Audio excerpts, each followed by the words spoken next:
What's up, YouTube? I have a great guest, Hot Take Hockey. We have John on. Thank you so much for coming on. We did a really good video the first time, so we said, why not do a draft recap? Yeah, thanks for having me back on, Anthony. And yeah, I think the first episode went really well that we did together. So, obviously, coming out of the draft, excited to kind of talk about the results. And I know there's another Bulldog in the Blackhawks organization, so we got to talk about that as well. For sure, Parker Holmes. I'm excited to get to talk about him. But can you tell me about your draft experience? What you thought about the probably the only decentralized draft, but what was your draft experience? How long was the live stream you had on? Man, yeah, the draft live stream was definitely, I think, 5+ hours. I mean, here's my thing. Like, I think for you guys, and I got feedback from you and a couple others that were in person, and I just think like I get there's some advantages. Uh I get why the teams voted the way they did. But honestly, Anthony, my pushback, and I don't want to go too into it, but the league has stepped in when the league wants to step in, you know? So I think if there was ever like the major issue or there was ever a huge concern from the league, I know the owners have a massive power in what transpires. At the end of the day, the league has stepped in certain ways. So I know you said that the experience for you guys was like still pretty good. But I think for like the average viewer at home, when we're trying to grow the sport, I think in that aspect it was kind of tough. And even for me, like I am probably similar to you. Like I'm so dedicated to this, and I just think certain things were drawn out. I think the technical difficulties obviously didn't help either. So that obviously kind of put a damper even with the thing that was well, it was just so spread out. I think that's the best way to put it. It was just so spread out, it was so drawn out. And I think once you got to like the 4.5 hour mark, everyone was like, okay, I'm done with this. And it was just round one, right? So that was kind of the tough part. I think the good part on the media side is you have these guys coming up to the third floor after they do a Zoom meeting and say hi to their organization. They come up, so then we get to record just a media scrum. So basically, I interviewed three players and I only missed one pick, Ben Kindle. From like 10 to 12, I got three interviews done, and then I came Gotcha. back, and then it was like great. So you hear the horn for the 12th pick with the Flyers trading up, and then like I got to see all of that experience, but I got to interview like Anton, Schaefer, like Misa, like they all came up. So I was like really happy about that. But for fans, I could totally see why it was pretty long. Yeah. I mean, I didn't see the technical difficulties on a couple of them. I only saw like Schaefer, and that was a cool experience. But can you tell me a little bit about like, when the Jacob Bryan got drafted, I think we both thought he was going to the Flyers. Like, how shocked were you that Porter Martone went six and not Jake O'Brien? Honestly, man, I actually wasn't too shocked. And the reason why I'm saying that is I think because, and we talked about this in the episode leading to the draft, kind of that domino effect and that whole conversation. Like the the two big things for me were one, James Higgins was no longer a top three pick for a lot of these teams.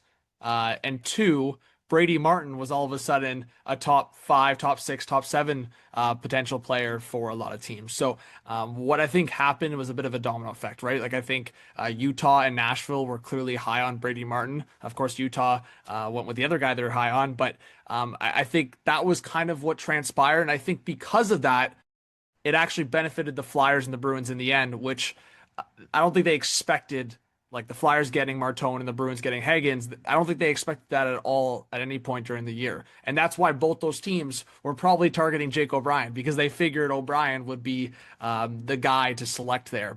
And I honestly, I don't think that's a shock for me because as much as I love OB and I'm gonna support OB and rep my Bulldogs, but at the end of the day, if I had an unbiased rankings and we talked about it, Martone and Higgins were in my top four. OB was probably right after that, like five or six for me in my rankings. But my rankings in the top four were always uh, put in whatever order, but it was probably like Schaefer, Higgins, Misa, Martone, in some kind of order like that. So was I shocked? Not overly, but I will say that I was still set on the fact that the Flyers watched him so much this year, like OB, but they also watched a lot of OHL players clearly and probably had their eyes set on Martone. So maybe it did come down to, hey, if Martone wasn't there, that O'Brien was their next pick. I wouldn't be shocked by that. But similar to the Bruins, I'm sure they thought Higgins would not be at seven when their name got called. So shocked, tiny little bit, but not based on the two guys that went before him. Shout out to Jake O'Brien's dad, who came up to me in the lobby and he said, "Hey, are you prospect on?" And I didn't turn around because I didn't think he was talking to me. And then we got stuck in an elevator together and before the draft. And you know, he does great work with a vintage apparel company over there. So just shout out him. But I That's pretty felt cool. that. Yeah, I just wanted to give him a shout out because we talked quite a bit at the draft lobby because it was Yeah, so weird. There was no fans that came in. Like I'm a draft fan, and if I heard that in my neighborhood, like in LA, the draft is going on, I would totally try to go to one of the hotels and fanboy. Like when I was a kid, obviously, but yeah, there was like no one there. And the thing is, it was all prospects in our hotels because there was two hotels back to back. So you were just on an elevator with, I was with Matthew Schaefer's dad and brother, and I didn't realize it because they were just talking to James Haggins before the draft, and I didn't put two and two together. I thought they were with James Haggins, but it was just incredible environment. I just wanted to speak on that a little bit because I had Martone and Haggins 3 and 4 as well. Like we probably had very similar rankings and we talked about it. But the thing about Jake O'Brien is I thought that the Flyers were going to take him because of his superstar strength on the power play. You have Mitchkov, you have some geniuses there, and I don't think anybody had a better second round than the Flyers did. So I was a little shocked that they went Martone just because we hadn't heard anything except a day before. But I really like Jake O'Brien's spot with Seattle. I felt like that was a perfect fit. What do you think is like, when do you think Seattle and Jake O'Brien are going to be contenders? And do you think like Jake O'Brien is going to stay in Brantford for the next couple years, or like what do you think his path will be? yeah. No, it's a really interesting question. I think, and I'll answer it in two ways. I just want to address what you said about the Flyers there. I completely agree with you in terms of the power play perspective. I think a guy like Jet Luchenko, who they drafted, is not really that power play guy. I mean, he can be on the power play and put up points, obviously, but that's not like really his like complete DNA. Completely agree. There's obviously there's like a two-way aspect to that game, and obviously it seems they are very high on Luchenko. So I'm going to be curious what the Flyers do in that aspect you just mentioned. Like you want those offensive output guys and power play specialists to kind of work with Mitchkov. I mean, you can probably talk about so many different comparisons, but I always kind of reflect on like Ovechkin over the years. Like, who did he have setting him up on the power play? It was Backstrom. And then, of course, that little weird in between trying to figure out how to get OV goals again. Well, they picked up this guy named Dylan Strome who just loves the pass. So that's kind of my perspective for like the Flyers is O'Brien would have been by far the best playmaker and power play specialist you can get, who also is not like a liability on both sides of the ice. So 5 on 5. So just to address that, and that's kind of carrying over to what I'm talking about with Seattle. Seattle really doesn't have that high octane, high ceiling offense power play guy right now in terms of the center position. If you look at their depth overall, specifically at the center spot, Beniers and Wright, we're going to see what role they play, but they're very much that two-way ability, especially Beniers. Beniers hasn't shown that offensive output ceiling yet.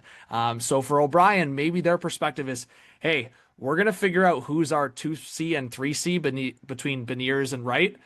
Maybe OB ends up becoming our first line center. So maybe that's in the back of the Kraken's minds heads because like I think for them it's okay, who's the best on the board? O'Brien probably.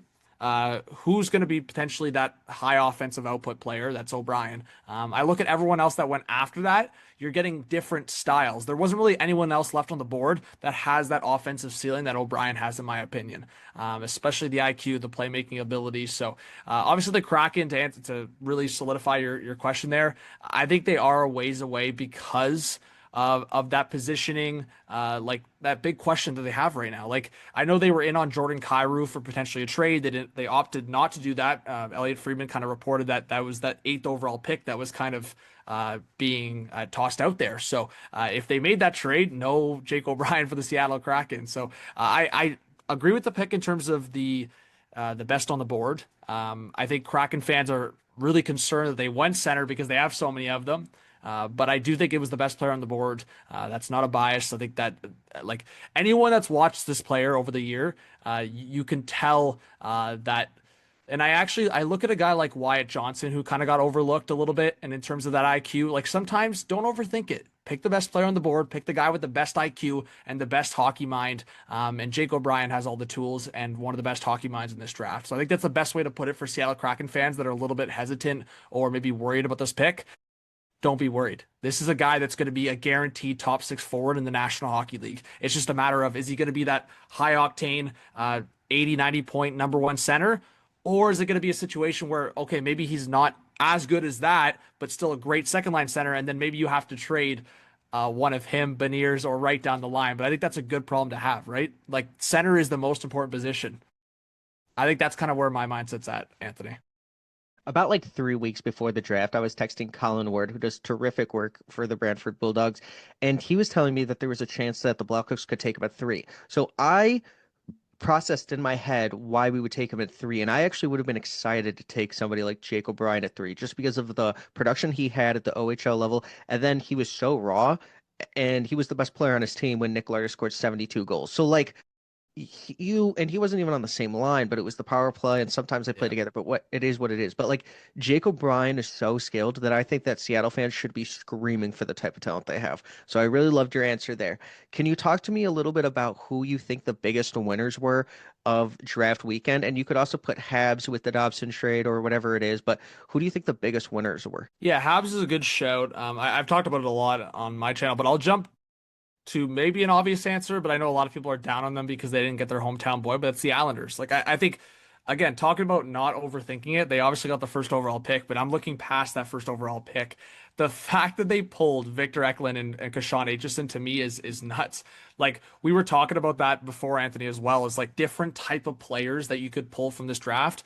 So yeah, the Islanders didn't get like that number one defined center. So I think if they could get Higgins, it would have been the perfect. Like I would have really loved to see a scenario where the Islanders could have figured it out, pulled Higgins in that draft, and somehow ended up with Schaefer, Higgins, and Aitchison. That would have been the A plus plus plus of drafts. But the fact that Eklund fell to them, I think, is a pretty good consolation. I think they probably weren't expecting that. Aitchison is probably in a round where I think we expected him to go. I always kind of had him middle of the first round. There's some risks to his game, but there's also the explosive high ceiling aspects to his game. I think the fact that the Islanders got like the generational or elite type offensive defenseman and also got the like big, hard hitting, explosive, just a good storyline as well. I think both guys, obviously, in terms of going to the Islanders, like you kind of have that 1-2 punch on the left side. We'll see if maybe down the line Aitchison can shift to the right. But yeah, I think the Islanders are clear winners. They got three in different aspects of the game, elite talents to add to their prospect pool. Beyond And that, I mean, Prokhorov. yeah, and Prokhorov. I mean, you also kind of alluded to. I think the Flyers had a really good draft. Like I said, don't get it twisted. Just because they didn't pick O'Brien doesn't mean I'm not over the moon about their pick. I think Porter Martone for me was the third best prospect in this draft, and they got him at 6. I think, as I kind of already alluded to, clearly that shows that their confidence in Jet Luchenko after already getting kind of a little bit of a dip in the water with the NHL last year. He could maybe get a little bit more of that leash this year. They're clearly high on the player, so that's why they were okay with going with a winger. As I said, I think Porter Martone's one of the best prospects in this draft. So Islanders, Flyers, Habs, those are probably 3 of my top winners. I think with Montreal, of course, they flipped those picks to get Noah Dobson. I think that's kind of a win in itself. I also think Montreal, and it's going to be very interesting because we look at it now and there's some high ceiling guys that are maybe a little bit undersized. Kind of looking back, I think the expected teams went with the high ceiling players later in the draft. Like Montreal had a couple. I think Vegas gets away with it again. Carolina with Ryabkin, I think they got him. Yeah. Was it Carolina? Yeah, it's 62. 62, which is crazy. I mean, I had him And as a then first round Limitov at talent. 67. It's Yeah, crazy. so there you go. So I had him as a first round talent, and then I'm trying to think of who else got a couple late steals. Oh, I mean Columbus, I liked their draft as well. They got Owen Griffin in the 5th round, which is crazy to me. He had one of the best playoff runs in the OHL, and they got him in the 5th round, which is actually nuts. So just to shout a couple steals that teams got, like the Montreals of the world, and then Vegas, Carolina, Columbus. I thought got some good steals, but probably top three winners in terms of overall moves I kind of mentioned there. But yeah, the Islanders and Flyers might be the 1-2 punch for me. One of the other winners in my book was the Capitals, just because of what they did with 27 and 37, getting Lakovic and Milton Gastrin. Some people were lower on Lakovic, so I totally understand, but I was the exact opposite of others. Yeah, yeah. Honestly, great shout because I actually tweeted out after the Caps got Lakovic that late. I literally was like, go look at the Caps last four draft classes and look at the guys they got late first round or second round. Like, honestly, man, I will never be as mad in terms of a draft skip as the Leafs passing on Cole Hudson. I love Ben Danford as a prospect, but like the Leafs have been begging for like that next offensive number one guy for like a decade here after Morgan Riley because he's obviously slowing down, and Cole Hudson was right there for the taking, so that drove me nuts. The only other one in my eyes would be when they passed on DeBrincat to draft frickin' Korshkov, who's not in the NHL, is overseas. So that one bothers me, and that Yeah. one's relevant to Blackhawks fans watching. But oh yeah, the Cole Hudson one drives me nuts. But back to the Capitals conversation.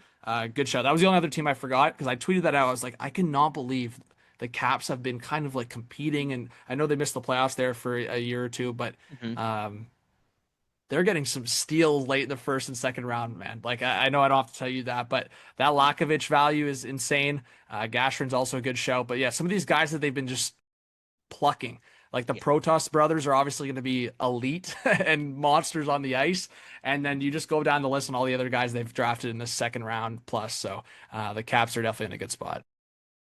Yeah, I was so surprised to see when I was interviewing some first round picks and then I came back in and I was like, oh, where did Lakovic go? Because I saw Nesbitt and Kindle went and I was just like doing the math in my head. And then I looked at the board because I had walked into the stadium and I looked at the board and I was like, there's like somebody missing here. And I didn't know. And then Andrianov came up with the 20th pick Yes. and he had just signed a 5-year deal to stay in Russia until 2030. So I didn't really understand that pick. Like, but I think Jackson Smith made the Columbus Blue Jackets one of the best winners because they had him four. But Yep.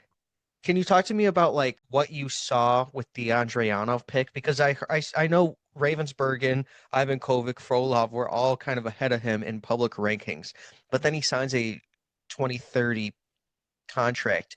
Like, do you understand? Were you surprised by that? Yes and no. Like I guess yeah, what you just kind of alluded to in terms of the goalies I tracked. Like I don't know Andrianov's game well. Like obviously watched some tape and then obviously just like looking at his stats at the end of the day. So I don't know the goalie well. I will say the reason why I wasn't as shocked is like I feel like Columbus has done this before, right? Like I don't know if they said this on the broadcast, but like the one I always go back to is the Chinnikov pick. And I just think like Columbus is always like I don't know if their scouts are just like hiding in the bleachers or just watching. Like I don't know what's going on with these guys, but Columbus is kind of that team that's done that in the past. So I wasn't overly shocked. I was actually sorry, I'm mixing the questions here, but when you mentioned Jack Nesbitt, so my brother actually came to one Bulldogs game last year, and it was against the Spitfires. And after the game, like all these guys were playing, like Green Tree, like Belchich, who was drafted first overall. Obviously on the Bulldogs side, like Lardis, Vanacker, OB, all these guys were playing. But guess who my brother said was by far the guy that stood out the most? Yeah, He said Nesbitt. Jack Yeah. Nesbitt. He said Nesbitt. He said, and again, this was well before the draft. He came out of it. He's like, man, that Nesbitt guy is big, and he was all over the puck. So I kept my eye on Nesbitt the rest of the year, and I think we were talking about it before the draft. I said my one of my big risers was Jack Nesbitt because I think a lot of people had him ranked like late first round. Even some people had him as late as second round. I saw in some mocks, and I was like, man, you got to watch out for this guy. And clearly the Flyers as I mentioned to you, Danny Briere was definitely in so many OHL ranks this year. It's actually crazy. The fact that he plucked Martone and Nesbitt was watching so much of O'Brien this year. Obviously, Colin and a bunch of Bulldogs reps knew the Flyers were all around the Bulldogs this year, but they were clearly around different OHL arenas. And maybe they were at that Spitfires Bulldogs game because Nesbitt looked unbelievable that game. And as I said, kind of connecting to size. But yeah, going back to your Columbus question, sorry, I'm all over the place because there's No, I so much love it. stuff that we want to Yeah. talk about. But I thought Jackson Smith was such a stellar pick. That guy is going to learn so much from Zach Werenski. It's going to be amazing. So I love the pick. I also talked about like the fact that he committed to Penn State, and I know that's a bigger conversation after who else just committed to Penn State. It's so funny because I do some work with Penn State in one of my full-time gigs, and I'm so excited to go watch a game this year, to say the least. Going to watch Gavin McKenna and Jackson Smith just light up that power play. So we'll have a lot of fun there. But yeah, no, I think the Blue Jackets, with what they got in Jackson Smith, I have this good feeling and reading some scouting reports that had Andrianov as the best goalie for certain scouts. I don't think this is like the biggest obscure thing for Columbus. Clearly, they see something in this goalie, and again, I know for all the NHL.com stats people that just want to search up the stats, for this goalie, I mean, for this player in this draft, I was a little bit like that. I didn't watch him too much, so for me, I'm looking at his numbers. He's got pretty good numbers too. So like it's not like it's like this guy that's just random coming out of nowhere. He's got the numbers to back it up. By most scouts I could see, he was a top five goalie rank, and for some scouts he was number one. So adding that Owen Griffin fifth round pick, I was high on Owen Griffin as a top three pick or top three round pick, and he goes all the way to the fifth round. Bro, he had 2 points per game in the playoffs. Like I couldn't believe he fell that much. Or like I think he had like 27 points in 20 games. So yeah, not quite 2 points per game. But yeah, like he was putting up 2 points in some games. So anyways, my point is I think the Blue Jackets have usually been that team where sometimes they surprise us with a first round pick, but then end up getting some steals later in the draft. That's kind of why I have them as one of my winners as well. At the combine, I think I told you this, but we were told by somebody that was also a commit at Penn State that Gavin McKenna was going to Penn State. Like it was basically locked in, but there Yeah. was just like competitive for the offers or whatever it was. And none of us tweeted anything or anything like that, but it was just like knowing that it was Michigan State versus Penn State. And we knew that Michigan State couldn't really offer a lot, but they basically said it was Penn State. That is going to be an absurd team. I mean, That's crazy. I the fact that I want to get out there, I want to get to at least one game, but it's so cool that you have people that you know that like have access because that's just going to be unbelievable. Do you think that Gavin McKenna is going to have the Bedard type of hype this year? I think so. I also think it's going to be a bit like different, obviously, with the college scene. But honestly, man, I look at the Austin Matthews scenario where he went overseas and played in Switzerland in his draft year, and I just think like he still got a decent amount of hype, but it was like very like I don't know, the accessibility was obviously not there in terms of the North American market and the media market. But for anyone in Canada and like definitely in Ontario, Penn State is a 5 hour drive away, man. There's no limitations here to access. So the access is going to be there, like northeastern U.S. Combined with southern Ontario, Quebec. It is not like a crazy travel to get to Penn State. So I think with that access and with that hype, I also think if anything, and I know a lot of people I've been talking to in Canada here, like they're so concerned with like this downfall of the CHL. I think this is interchangeable in terms of the benefit. Guys that maybe would have went a different route, or in terms of guys that maybe were in the USHL like as of like a year prior. Like I look at like even the import draft and just kind of like how different teams in the OHL and CHL are kind of preparing. Like Adam Bennick, who got drafted by the Minnesota Wild, I think maybe fourth or fifth round. It's so funny, man. I'm kind of like putting this out there. I didn't really, similar to how you guys were hearing Penn State stuff with McKenna, I think I was hearing it a little bit too. I heard some stuff on Bennick going into the import draft, and right when the Bulldogs traded into that second overall pick, I had no intel internally at the Bulldogs. This was just me talking to other people in terms of guys that could go high in the import draft. I was like, oh my goodness, Bennick is from the same hometown or same. I think it was like a city connection with the Juracek brothers.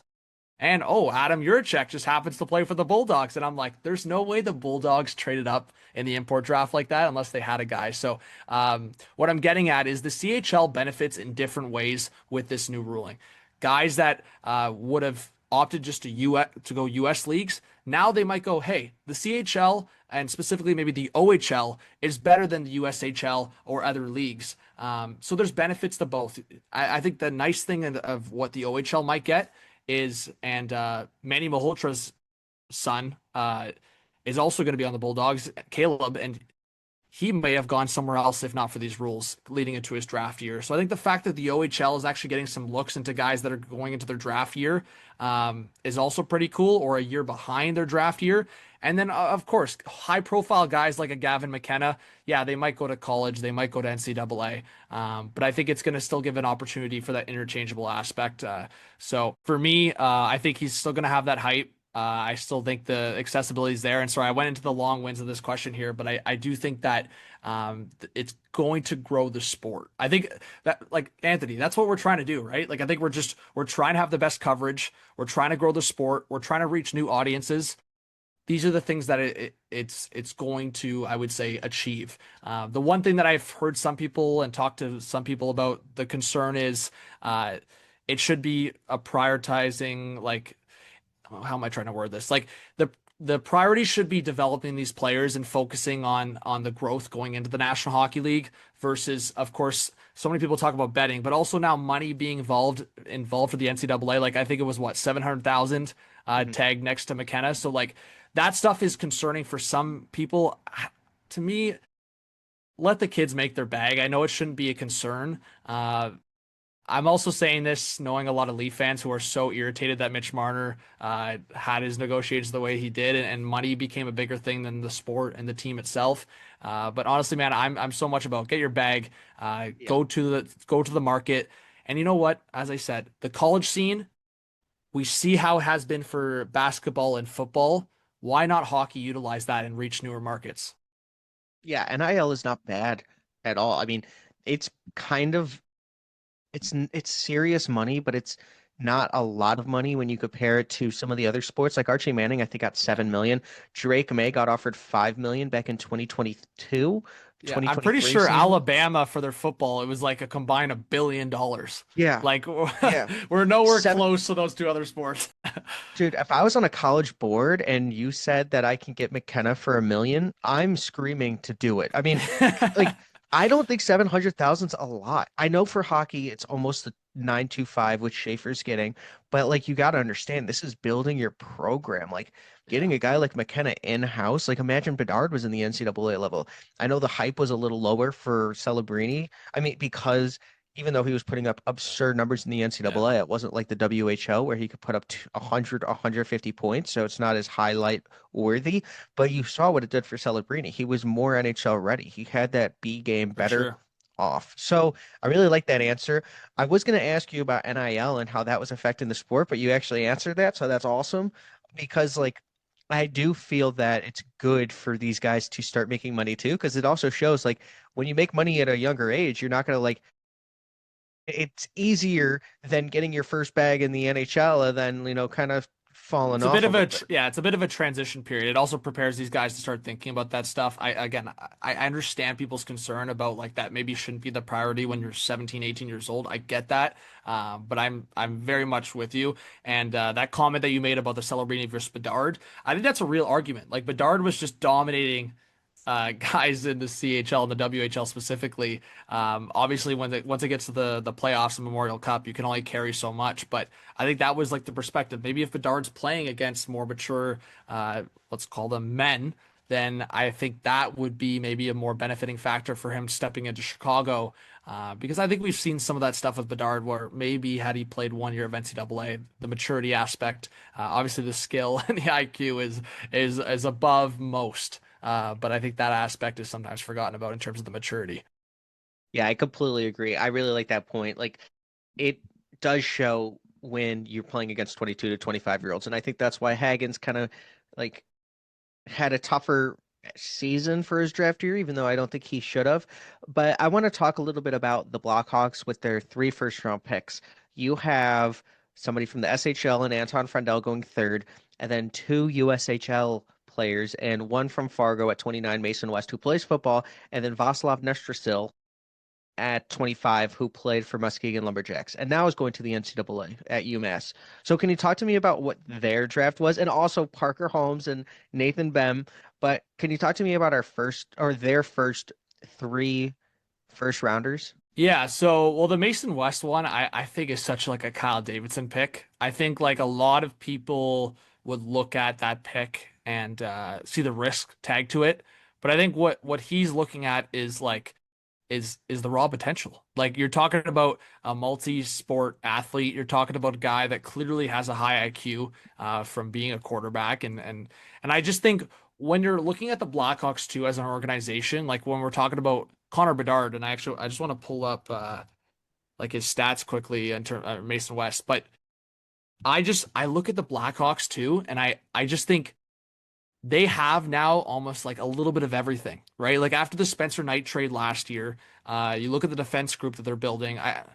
I'm not trying to get Blackhawks fans too excited here, but you need to realize, and I think a lot of people already do, that they are going to have one of the best defense cores in the league very, very soon. Like I don't think I need to tell you that, Anthony. I don't think I need to tell too many Blackhawks fans, but you look at the complete structure of their team. And I was actually joking about this with the Calgary Flames the other day too, is like it's never a bad thing to have two or three like very good right shot defensemen. And with Levshunov and Rinzel, like be excited. That's something to be excited about. I think what the Blackhawks did here in this draft is realize, okay, we have enough defensemen for the most part. Like we have our 7 or 8 guys that are going to be NHLers. Like I feel bad for guys like Del Mastro or Allen. Like they're in a tough competition, right? Like they're in a tough spot. That's why I even joke, like, do you move a guy like Connor Murphy because of the roster spots that are limited, but you also want a veteran in there? But I'm kind of moving away from your question, but it's relevant to the conversation. It What is they relevant. did, what they did in terms of the forward selections here is you drafted a little bit of everything. You drafted the guy I compared him. It's funny the first same first name, but the Anton Lindell conversation and what he just did for the Florida Panthers, I look at that and I think Frondell, and I know there's already conversations about him maybe starting the year with the Blackhawks. I think Frondell is that perfect aspect to play as that third line. I think when you look at the Blackhawks, and I'm looking at it right now, just like Frank Nazar is going to be probably your number two long term behind Bedard. And then you already had like other skill guys, like an Oliver Moore. It's going to be tough for him. Like you're probably seeing him on the wing, just because of that positional strength already. I thought honestly, I know you said focus on the first 3 picks, but I thought Nathan Bem was probably their best value pick, to be honest. I think I had him as like an early second round pick. They got him in the third round. Big body, right winger. Like I think the whole conversation on the Blackhawks was like maybe you go for that winger to play with Bedard down the line. I think the fact that he's already almost 200 pounds, scored over 30 goals, I believe, and I think less games than he could have played. So I thought that was a really good pick for them out of the WHL. And I'm pretty sure, correct me if I'm wrong, I think you had said like Nestruzil was like the worst kept secret that the Blackhawks were going to pick him. It was just a matter of like late in the first round or second round. So I know a little less about Nestruzil. I could probably provide more insight on Nathan Bem and then of course Parker Holmes. So just to kind of lead into that part of the question, it's very interesting. Like I think for me, and I'm not trying to knock down Parker. I think for probably for him internally too, he wasn't sure if he was going to get drafted or not, maybe because ultimately he was injured, right? Like I think you only got that sneak peek of Holmes. But it's funny. So he scored 1 goal, and it was actually probably like one of the nastier, low, like underrated Bulldogs goals of the year. I don't know if you've seen it yet or the highlight, but just a ridiculous shot. Like everyone was kind of shocked on the kind of the odd man rush going the other way, but like a ridiculous shot. I think that's kind of the best way I can put it. Like I kind of mentioned to you off air, but I think internally he probably wants to improve on his skating and that aspect of his game. But when you have a guy that's the natural size of 6'4" and he has a ridiculous shot and can be physical. And it sucks because I wanted to confirm this again, but again, I know it's like an internal process, obviously, for any team when they're trying to navigate through an injury. I don't know if it was a hit or a fight. It may have been the fight. He did get into a fight earlier in the season, so I know his injury ended up being, I believe, a hand or wrist injury. That's the only other conversation I'll have for a player like that. Mason West, I don't think is ever going to get into that. I mean, obviously the size, but I don't think he's ever going to get into the fighting aspect of it. I mean, he could. I mean, it's funny. I always say Tage Thompson is like the softest giant in the league, and he got into a fight. I mean, he didn't do overly well. He should have done way better for his size. But what I'm getting at is Parker Holmes might get into that. But I wonder if maybe he's a little bit more careful going into this season because you don't want to miss another half season or plus to really show that development. So I think his ceiling is probably that third, fourth checking guy that can definitely provide secondary scoring. To me, it's definitely a high ceiling bet. For Davidson, similar like I think that's kind of what they did with Mason West as another example. But I was pleasantly surprised. I thought because he was injured for most of the year and really didn't get much of that sneak peek, he was going to either maybe not get drafted or just fall in the draft because of that. But I was happy to see he got picked middle of the draft. And I think clearly Kyle Davidson loved spending time watching the Bulldogs once again this season. So got to probably watch him for a couple of games and liked what he saw.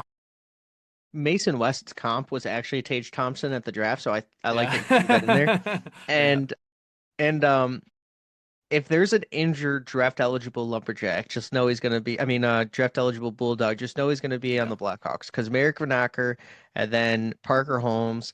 I feel like they're there most nights or they're scouts, so that is interesting that they continue to pick. Why do you think that the Blackhawks are falling in love with Brantford Bulldogs? Like, why are we not trading for Zach Hyman at this point? I know, you're onto something there. Well, I'll say this: I haven't told the story too often, but I'll for my guy Anthony, I'll give this story. But very long story short. But maybe I did tell this on the last episode, but I'll just give the long story short of it. I was at like a Boston Pizza before a playoff game, not this past year, but the year before. I feel like I did tell you the story, but I haven't told it on any other show. Kyle Davidson was sitting there with a scout, and I heard Merrick Van Acker's name be maybe rhymed off like a handful to 10 times. And I was just like, yep, they're taking him. So I don't know. Maybe Kyle Davidson loves the local Boston Pizza across from the Brantford Civic Center. It's possible, man. He might just have one of the best servers there. Had some good pizza, Boston Pizza. I'm giving the Trey Livings a shout there, but I don't know. I actually don't know. I would imagine it's just a matter of once you set your like eyes on a team, you already have kind of a positive mindset on their scouting staff and development. I'm sure there's a relationship too now because they've spent so much time there that whether it's meeting some of the Bulldogs like upper management or meeting some of the development staff, once you gain that trust, it's definitely an encouraging aspect to bring those players in because also once it comes down to it, whether it's their overage year or just down the line it's good to have those relationships because then the NHL team, of course, they'll always trump the junior team, but the NHL team can have more of that dialogue with the junior team to be like, this is maybe how we want to handle the player. Or if it comes down to an injury, it's that good relationship. So I've heard there's some of that stuff going around. Like, for example, the Toronto Maple Leafs with their fourth round pick selected Victor Johansson, defenseman. Well, funny enough, they pick with their second round pick, their first pick of the draft this year, a guy on the same teammates. So there's that trend going around in the league sometimes. Obviously, having your eyes set on a team and then seeing those positive, I would say, the positive traits of another player on the same team, but also kind of that trust factor I talked to you about. If you can build that trust as an organization, as an NHL organization with a development team or a team overseas, then you also have that trust factor on how they're going to handle that prospect going forward. That was awesome. That was incredible. Everybody just learned so much on that. Can you tell can you like tell me if you think Bedard will win a Stanley Cup with the Blackhawks? Because this is a question I've been asking a lot of people, and I just want your thoughts. Yeah, you know what? I think the best way I can put it is, and I'm not saying the Oilers and Connor McDavid are never going to win a Stanley Cup, Mhm. but they were that close 2 years in a row, specifically with like extremely suspect goaltending. And I just look at the Blackhawks, Anthony. Do they have the goaltender in my eyes? Yes. Do they have the defense, the building defense? Yes. When you have a generational talent like Connor Bedard, and you can build enough around him, he'll make it work. But then on top of that, when you have a stellar goalie in your net on top of the defense group, yeah, you're gonna win some cups. So I think Blackhawks fans can also just relate to what you've seen in the past uh, with the defense groups that you've had, and realize how special it like what's being built doesn't happen overnight is what I'm trying to get at. Chicago's done it the right way in my eyes. Like I look at other teams, and I'm not trying to knock other teams specifically here, but I look at a team like Buffalo. They've had Dowling and Power here on the left side. Who's been on that right side, right? Like finally, maybe they might have the goalie. I look at the Detroit Red Wings for the longest time. Who's been the goalie? Like Sebastian Costa might end up being that. But again, so much time. I look at what Chicago's done here. 2, 3, 4 years from now, like don't overthink it. We're gonna look back and be laughing at all the concerns and all the question marks around Connor Bedard. I actually, honestly, Anthony, and I'm not just saying this because you're a Blackhawks fan and a lot of Hawks fans are gonna be watching this. I think it is truly foolish that people are doubting Connor Bedard. I think it is truly foolish. I love Macklin Celebrini, but I'm going to reiterate this again. I do think Connor Bedard is the higher ceiling player. I think by the end of it, he is going to be the better career NHLer. I think when we're going to look back, and that's no knock on Celebrini. I think Celebrini is going to be an elite talent. I think he's going to put up 1,000 points in his career. I think he's going to do all of it. But when I look at Connor Bedard, that type of talent does not come around often. I think the overall creativity and IQ, he does things that I wouldn't even imagine an NHL player could do. Is he close to the Connor McDavid resume yet? With no cup, obviously, no. But I think with what the Blackhawks are building and what Connor Bedard has coming, I hope this kind of answered your question. But I'm just saying, I think it's foolish to think that they're not in that going in that direction, and maybe sooner rather than later. But there's also a big free agent class in 2026, so I think that the Blackhawks can just keep that space open. I mean, I think Bedard's gonna have a big bounce back year this year, and I think it's gonna remind the league and a lot of those upcoming free agents that, hey, I might want to play with this guy. Yeah, that fires me up. Maybe not this season because obviously I Yeah. think do you think that we're going to be or they are going to be a bottom five team in the Gavin McKenna race? It's interesting. I had the Blackhawks as maybe one of the surprise teams last year, and I was just disappointed because like I think some of the forwards that like the only guy that really showed well outside of the prospect pool and the younger players was Ryan Donato, and they did bring him back, but I think that was like the only player that really held his end of the bargain. I understand to kind of reach that cap floor. You bring in veteran and leadership guys like Dickinson, Foligno. To answer your question in short, I think it would obviously the storyline would be spectacular if the Blackhawks were anywhere near McKenna. I think, but at the same time, I think the league would also crumble. Like the two scenarios, Anthony, that I actually thought about this. The two scenarios that would cause the most stir and controversy in the league would be either Chicago or Pittsburgh getting the first overall pick next year. If one of those two teams get the first overall pick and get Gavin McKenna, there is going to be an uproar. So I'll leave it at that. I don't think the Blackhawks are going to be quite like right there, but we also just watched the Islanders make the ultimate jump to get into first overall. So you really never know. Honestly, the uproar and controversy if Pittsburgh and Chicago doesn't even finish in the bottom five and still get the first overall pick, that's going to be a different level of uproar. Yeah, I was thinking you were going to say Pittsburgh there just because like I could not imagine. And I'm so glad the Rangers gave them this year's pick and not their Oh, that would unprotected have imagine that. 2026. Oh my goodness. Imagine that. The Rangers have a crap fest of a year and then Pitts. Yeah. Yeah, honestly, I'm with you. I think that was the right call by the Rangers. Even though I think they are going to be better next year, I think it was just like don't even risk it. You never know. And then my last question for you is about the Leafs.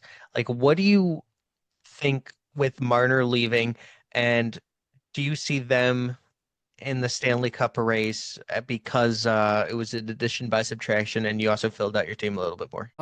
Yeah, so I've been really torn about this. Like my whole I guess my whole part of why I'm torn is not because I think you should have ran it back, but because I was kind of on that vibe like 3, 4 years ago, man. Like it's so funny because at some point for the channel, I'm gonna like put together a bit of a compilation of all like my rants about this guy, and not to say that Mitch Marner is not a great elite talent. It's in certain markets, you just have to have it. Like you have to be able to go above it. Like I just think about the title of Patrick Kane and Showtime. Like, yeah, you could make the argument Toronto's like at least on the media side and how they're covered bigger, but when it came down to it, I think about the players that performed the best on the biggest stage for a big market. And I think about some of the players that played for Detroit, some of the players that played for Chicago, some of the players that played for Montreal. And Montreal's had a lot less talent and gone way further. I just think for a guy that was from Toronto, he should have understood it and expected it way more. So I'm going to go over that because at the end of the day, it actually is not a Mitch Marner problem. It's the guys that decided to sign the contracts the way they did. It's the guys that didn't want change. I know it's come out and it's very public now.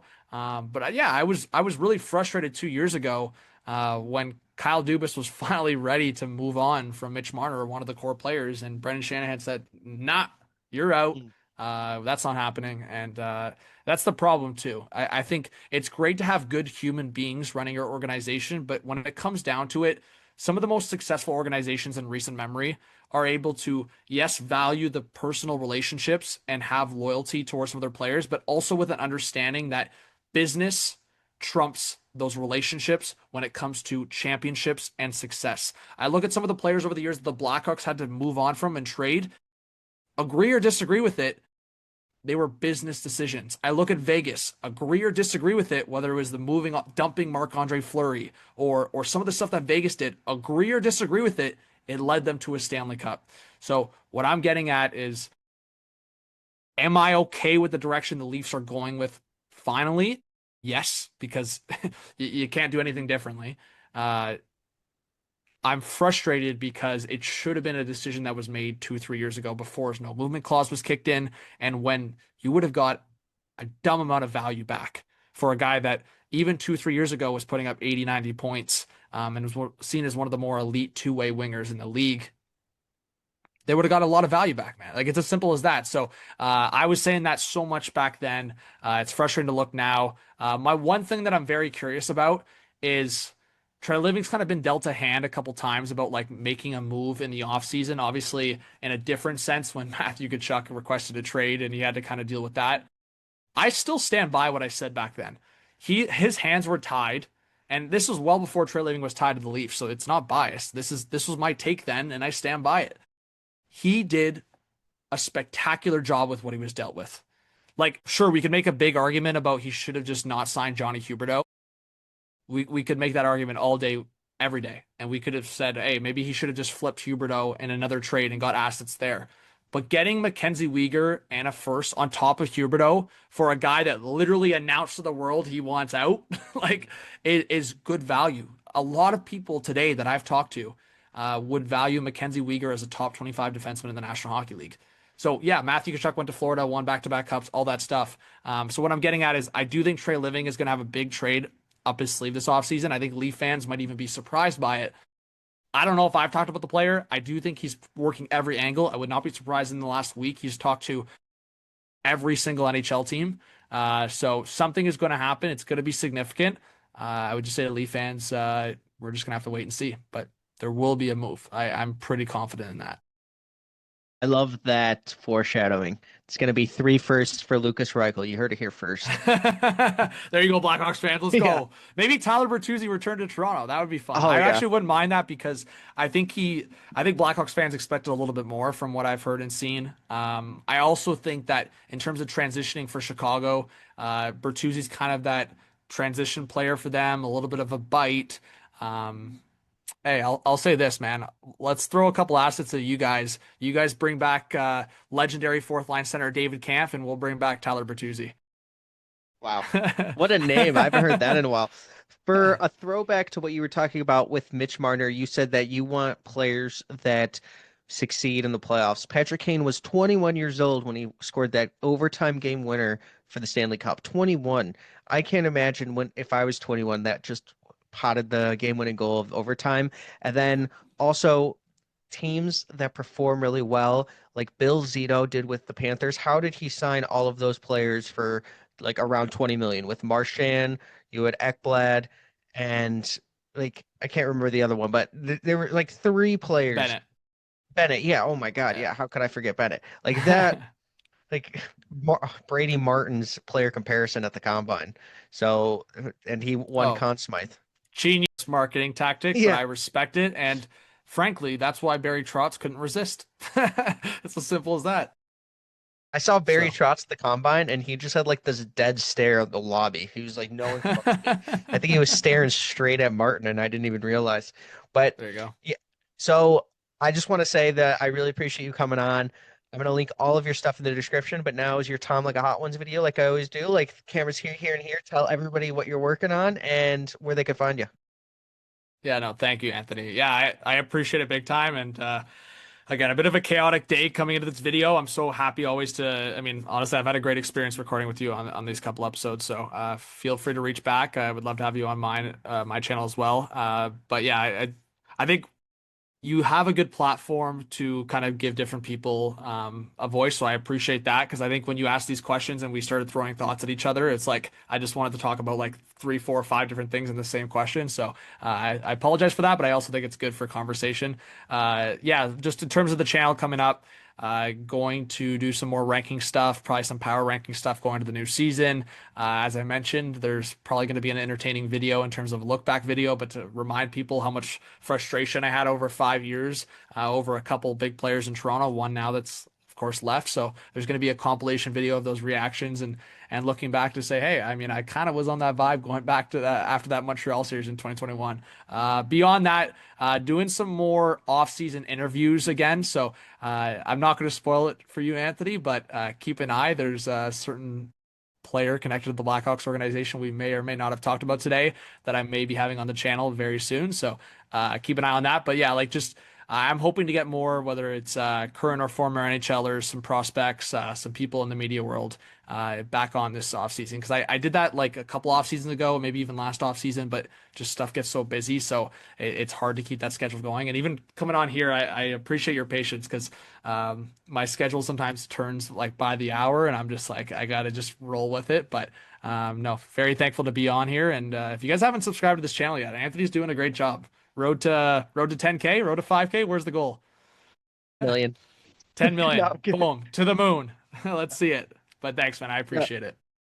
thank you so much for coming on, seriously. And no need to apologize. I love conversations. Like it's just like I want, two guys or friends just talking sports. I think that that's kind of what we all need in the sports world. So thank you so much for coming on. Yeah. I'm going to link everything in the description and peace out, guys.